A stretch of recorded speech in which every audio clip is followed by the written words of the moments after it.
Antara kunci nak berjaya dalam hidup, selawat. Benda ni je utama sekali. Kita ni bukan hebat sangat pun. Yang hebat adalah Allah.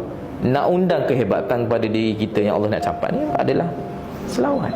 Hari ni berapa dah selawat? Saya Hafiz berapa dah selawat hari ni? 2000? Cukup 1000. Cukup dah? Alhamdulillah. Dah cukup dah? Alhamdulillah. Itu boleh datang hari ni, lembut hati nak datang. Jangan. Dia jadi lembut hati. Allah akan tunjuk jalan. Orang yang berselawat ni, Allah tak akan lepaskan dia daripada jalan yang betul. Kalau jalan kita dah salah, Allah akan pusing balik. Itu antara kelebihan selawat.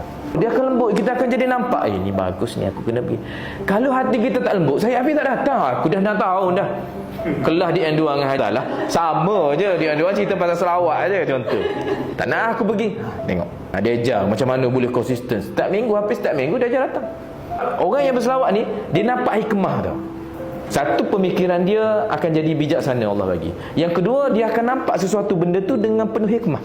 Macam contoh, berlaku musibah ke, berlaku susah, dia akan nampak hikmah dia. Dia tak nampak susahnya kenapa? Tak nampak bila orang dah start amal selawat.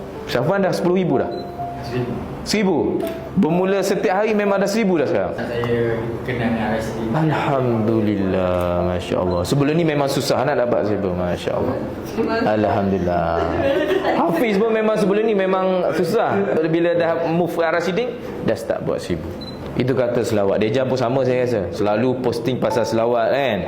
Deja berapa ribu dah tahap sekarang? 5,000 sehari ada? Alhamdulillah. Itu sebab awak lembut hati nak datang. Sebab tu antara hikmah terbesar adalah melembutkan hati yang keras.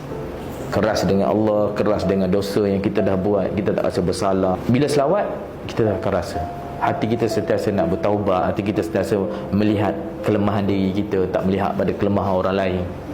Membentuk akhlak lah. Itu sebab kalau boleh, bukan kita saja amal, Syed, pastikan anak. Kalau kata suami, kalau kata isteri, jangan tinggal selawat. Sebab untuk nak melembutkan hati pasangan kita, anak kita, supaya dia mudah nak dengar, dia lembut, akhlak dia baik, selawat. First step, selawat. Macam mana sekalipun, benda akhirat ni kita letak kat depan.